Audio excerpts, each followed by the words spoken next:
Shalom. Puji Tuhan, saat ini kita boleh berjumpa kembali dalam ibadah online. Saya percaya kita semua bersuka cita dan diberkati oleh Tuhan. Mari pada saat ini kita akan datang kepada Tuhan dengan hati yang penuh dengan ucapan syukur. Karena Allah yang kita sembah adalah Bapa yang setia.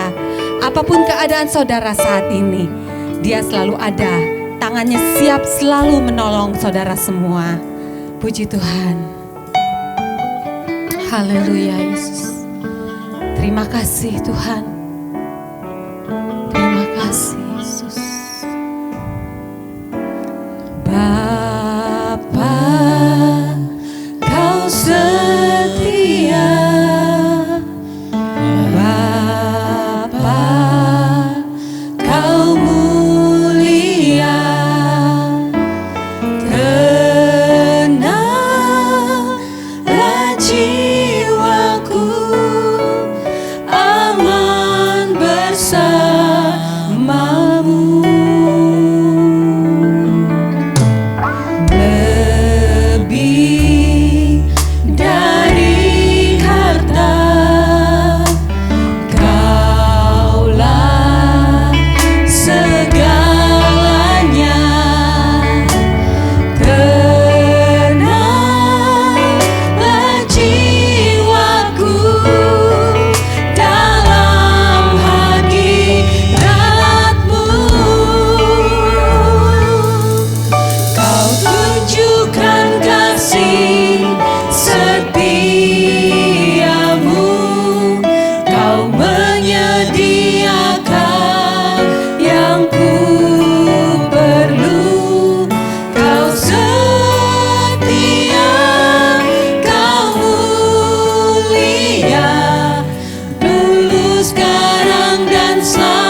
Haleluya Yesus.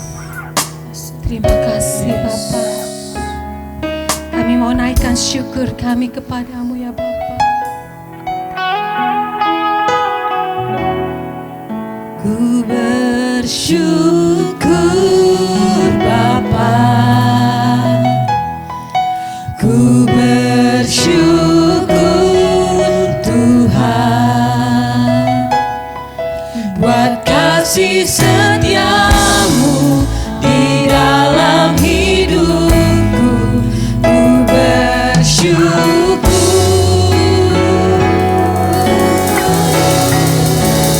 bersyukur Bapa, ku bersyukur Tuhan buat kasih setiamu di dalam hidupku. Ku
henti-hentinya kami mengucap syukur kepada Allah yang setia, Allah yang tidak pernah lalai dan tidak pernah meninggalkan kami.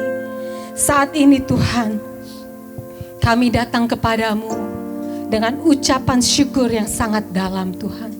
Karena kasih setiamu terus nyata di dalam kehidupan kami. Dan saat ini Tuhan, kami mau bersorak-sorai. Kami mau meninggikan Engkau, sebab Engkau Allah yang baik bagi kami semua. Terima kasih Bapa. Dalam nama Yesus kami berdoa. Haleluya. Amin. Mari berikan tepuk tangan bagi Allah kita. Dia Allah yang tidak pernah berubah. Dulu, sekarang, dan sampai dengan selama-lamanya. Kedahsyatannya, kebaikannya selalu Dia tunjukkan bagi kita semua. Amin.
Bagi kita semua. Amin. Amin.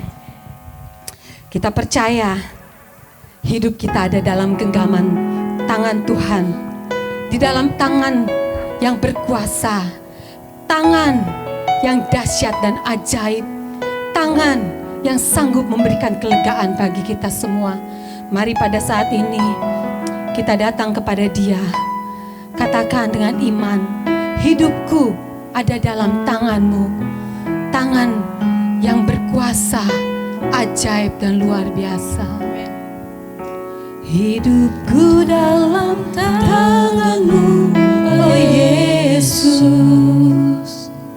Setiap langkah Kau sediakan bagiku.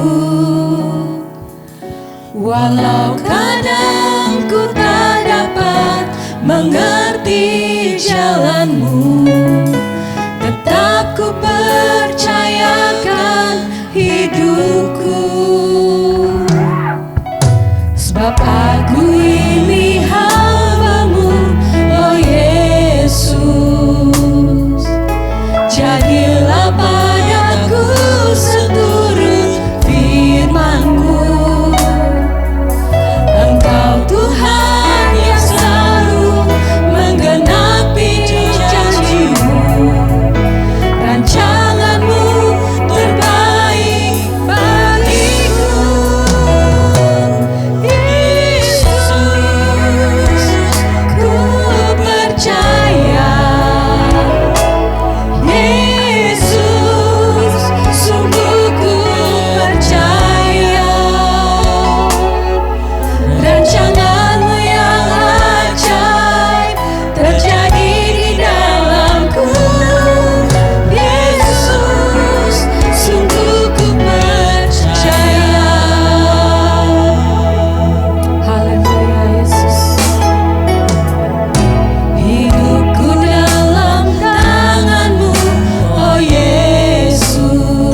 kasih Tuhan, kami mengucap syukur untuk damai sejahtera yang Kau berikan Tuhan.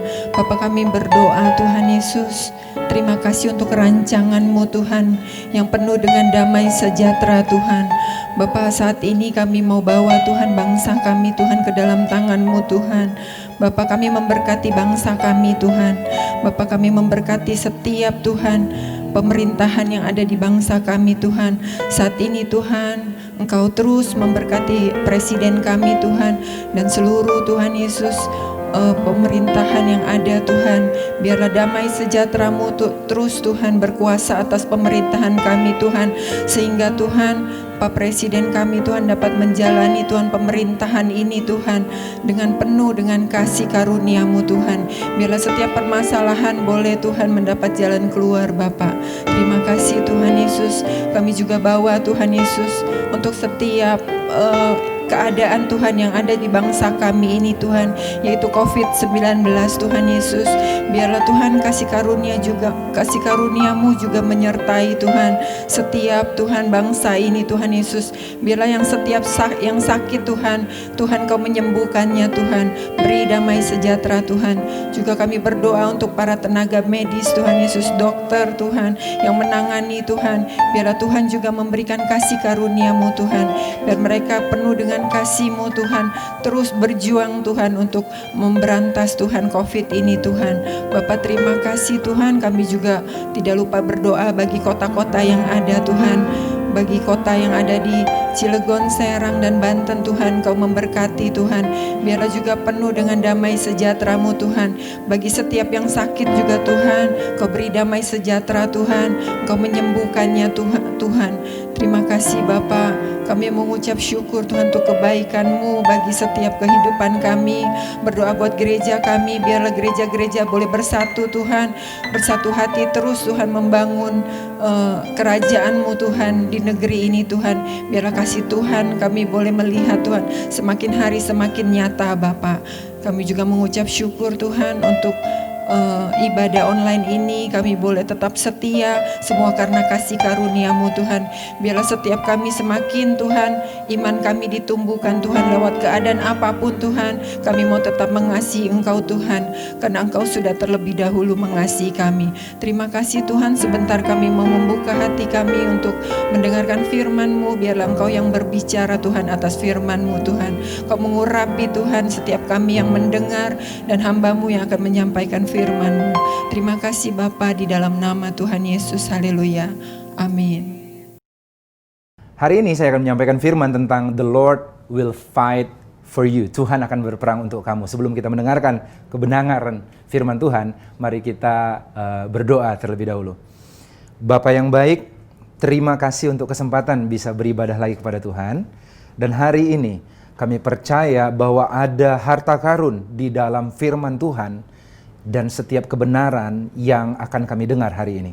Karena itu Bapa, wahyukan firman-Mu, izinkan hamba-Mu menyampaikan Tuhan dengan bahasa yang sederhana, dan mampukan setiap jemaat-Mu menangkap dan memperoleh kekuatan dari Roh Kudus untuk menjadi pelakunya dan diberkati olehnya. Di dalam nama Tuhan Yesus Kristus kami mengucap syukur. Haleluya. Amin. Saudara, pernahkah saudara mengalami posisi terjepit, terancam, dan terdesak? Saudara tersudutkan. Posisi ini adalah posisi yang tidak nyaman bagi kita. Tapi tahukah saudara bahwa posisi yang seperti ini justru adalah posisi yang ternyaman bagi Tuhan untuk menyatakan kuasanya. God is at His best when we are at our rest. Tuhan akan melakukan pekerjaan terbaiknya di saat kita punya kemampuan untuk beristirahat di dalam kuat dan kuasanya. Suatu kali ada kejadian bangsa Israel mengalami keadaan terjepit, terancam, dan terdesak yang seperti saya sampaikan tadi. Keluaran 14 ayat yang ke-9. Adapun orang Mesir, segala kuda dan kereta Firaun, dan orang-orang berkuda dan pasukannya mengejar orang Israel. Dan mencapai mereka pada waktu mereka berkemah di tepi laut dekat Pi Hahirot di depan Baal Zephon.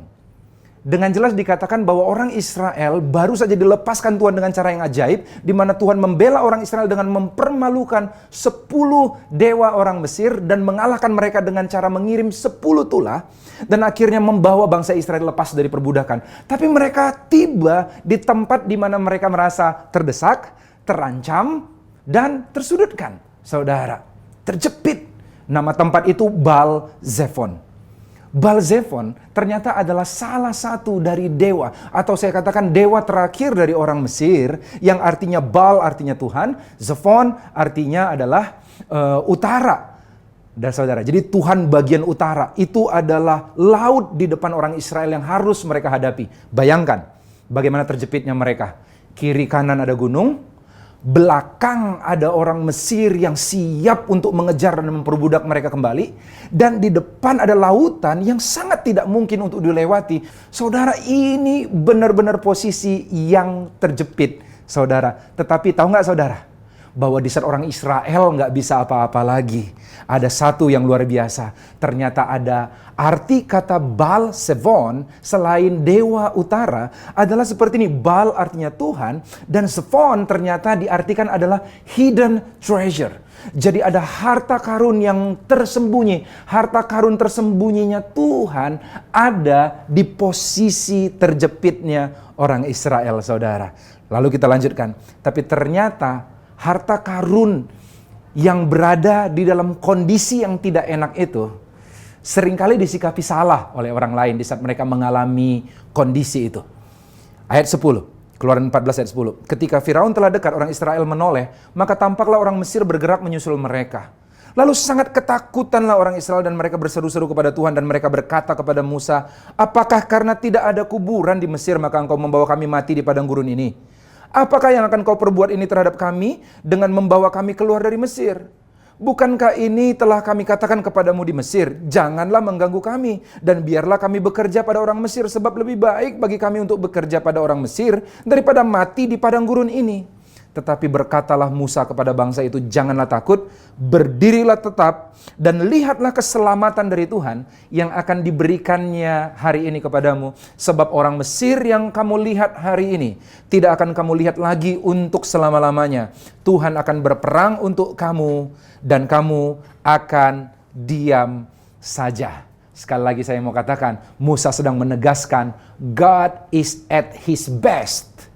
Tuhan siap melakukan karya terbaiknya when we are at our rest. Di saat kita bisa berdiam diri dan membiarkan Tuhan menolong kita. Kata diam di sini, saudara, di ayat 14 ini, Tuhan akan berperang untuk kamu dan kamu akan diam saja. Kata diam dalam bahasa aslinya adalah haras, saudara. Saya catat, saya simpulkan, dan saya compile, dia memiliki 3 makna. Yang pertama, kata diam ini artinya to be silent, to hold tongue. Menahan lidah, diam, tidak berkata-kata. Yang kedua, arti kata diam atau haras ini adalah to be deaf as an accompaniment of dumbness. Yaitu menjadi tuli, tapi bukan tuli fisik, tetapi ini untuk menggambarkan orang yang tuli karena tidak menyimak dan tidak berusaha memahami. Sehingga dianggap orang bodoh. Yang ketiga adalah haras itu artinya be quiet atau rest, tenang atau istirahat.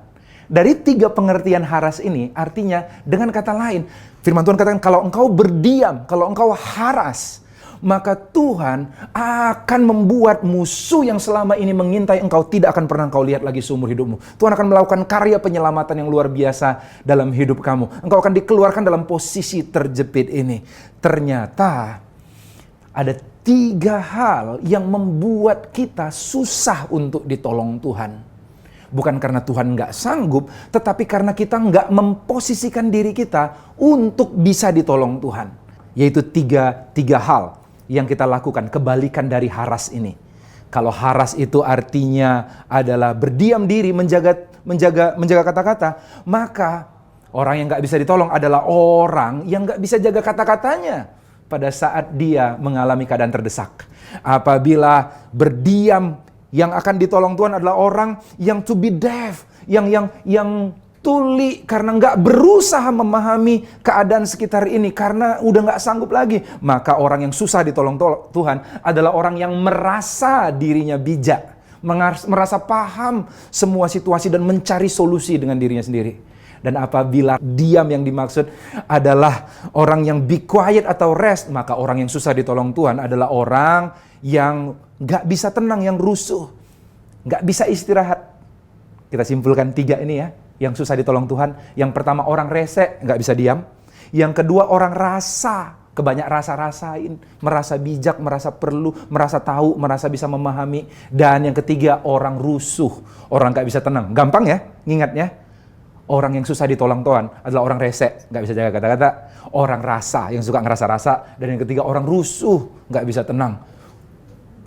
Gelisah sana sini, berusaha cari pertolongannya sendiri. Dan akhirnya saudara dia tidak menemukan jalan keluar dari Tuhan. Jangan rese, jangan suka rasa-rasa, jangan rusuh. Saudara, di saat kita ngalamin kondisi seperti ini, justru temukan karena Baal-zephon atau daerah tempat di mana kita ngalamin kondisi terancam ini adalah Baal-zephon yang bisa mengancam kita, adalah Baal-zephon yang sama, yaitu God's hidden treasure yang akan membuat kita semakin kagum akan Tuhan.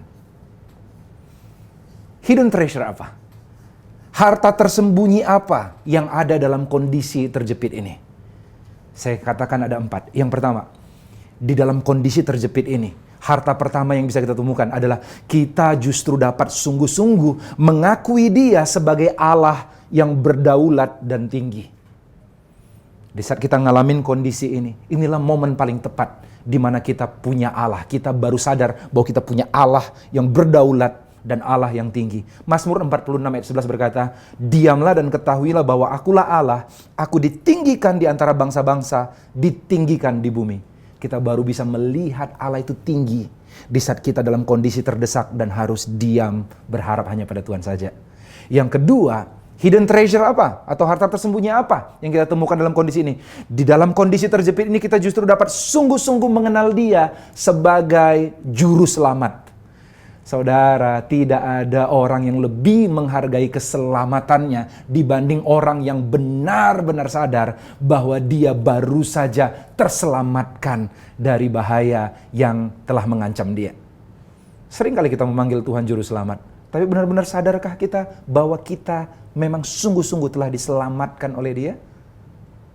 Yang ketiga, saudara, hidden treasure yang ketiga adalah justru di masa-masa seperti ini kita dapat melatih kerendahan hati dan mengenal sikap hati kita yang sesungguhnya. Ulangan 8 ayat 2 berkata seperti ini. Ingatlah kepada seluruh perjalanan yang kau lakukan atas kehendak Tuhan Allahmu di padang gurun selama 40 tahun ini dengan maksud merendahkan hatimu. Tuhan rindu untuk engkau melatih kerendahan hati di masa-masa seperti ini. Dan mencobai engkau untuk mengetahui apa yang ada dalam hatimu. Yakni apakah engkau berpegang pada perintahnya atau enggak. Jalan pengangkatan, saudara, selalu adalah kerendahan hati. Jalan naik kelas selalu lewat ujian. Ujian kepercayaan tentu saja dalam hal ini. Ujian tidak pernah menjatuhkan kita. Ujian hanya memunculkan sebenarnya sikap hati kita. Kalau saudara lihat ada orang yang marah-marah di tengah kondisi yang susah seperti ini, dan dia berkata, aduh sebenarnya aku orangnya gak marah-marah. Tetapi karena kondisi ini terlalu sulit, aku jadi marah-marah. Percayalah saudara, kenyataan sebenarnya dia adalah pemarah, tetapi selama ini belum keluar aja marahnya. Kalau ada orang panikan dan berkata, aku sebenarnya gak panik, tetapi karena kondisi begini aku jadi panik. Percayalah saudara, sebenarnya dia orangnya adalah orang yang gampang panik. Cuman selama ini gak kelihatan aja karena belum ada kondisi yang memunculkan kualitasnya sebenarnya. Yang keempat, saudara, hidden treasure apa yang kita temukan di sini adalah kita dapat melatih sikap mengandalkan Tuhan. Itu treasure. Itu berharga sekali, saudara. Ulangan 8 ayat 3 berkata, jadi ia merendahkan hatimu, membiarkan engkau lapar. Artinya dia mengizinkan kita mengalami itu. Dan memberi engkau makan mana yang tidak kau kenal dan yang juga tidak dikenal oleh nenek moyangmu. Untuk membuat engkau mengerti bahwa manusia hidup bukan dari roti saja, tetapi manusia hidup dari segala yang diucapkan Tuhan.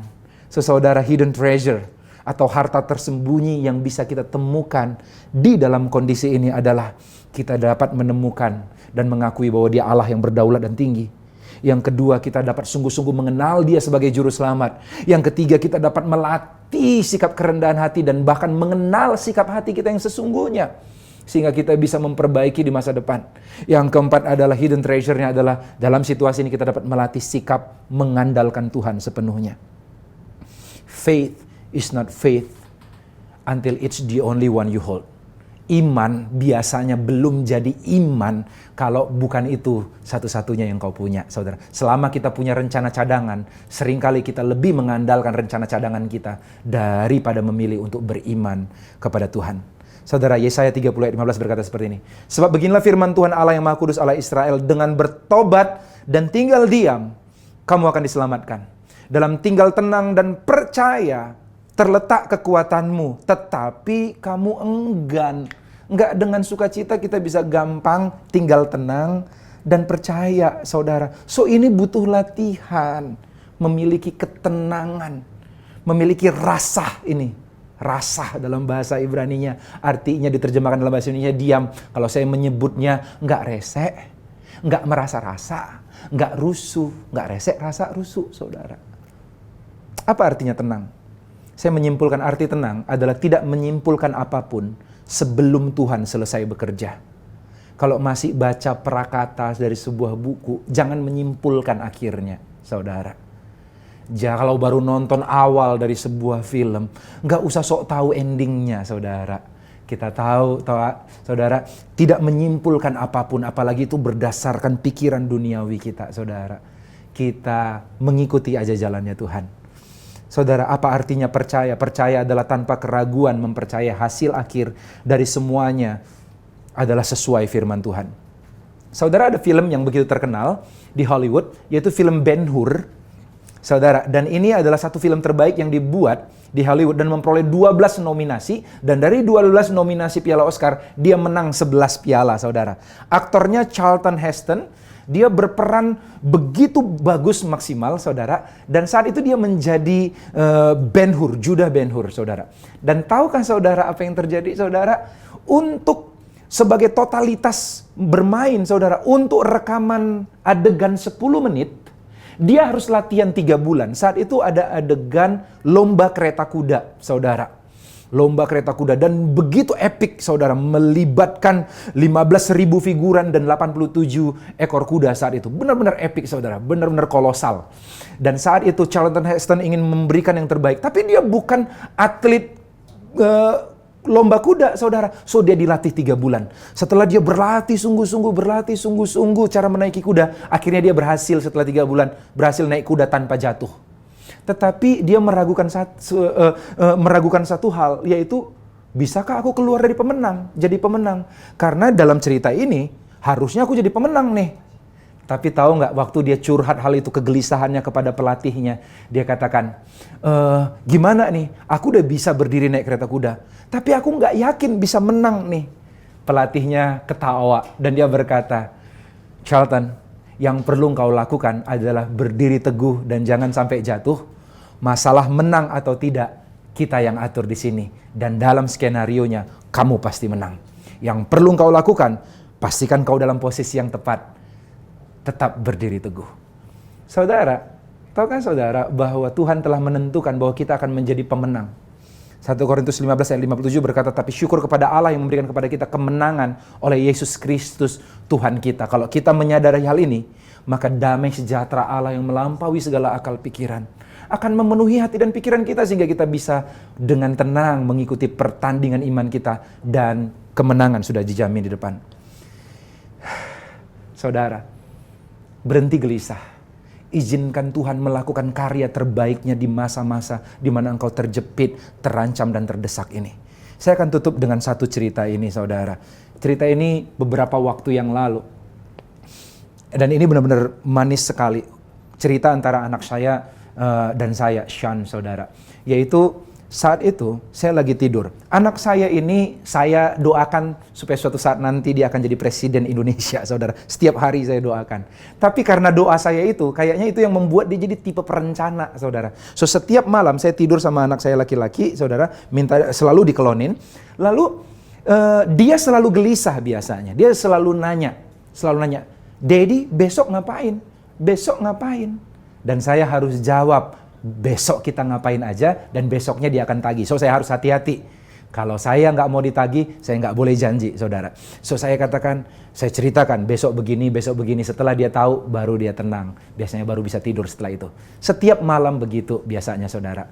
Sampai akhirnya, saudara, suatu malam agak berbeda. Kami tidur begitu dekat. Sean mendekatkan wajahnya dengan saya. Lalu tiba-tiba dia nggak nanya seperti biasa. Besok ngapain? Dia nggak nanya itu dengan gelisah seperti biasanya. Dia dekatkan matanya ke mata saya. Lalu tiba-tiba dia senyum dan berkata, Daddy, ada Sean di mata Daddy. Waktu dia ngomong itu saya begitu terharu. Saya ingat kitab Yesaya bahwa Tuhan berkata seperti ini. Bahwa lihat aku melukiskan engkau di telapak tanganku dan engkau tetap berada di ruang mataku, kata Tuhan.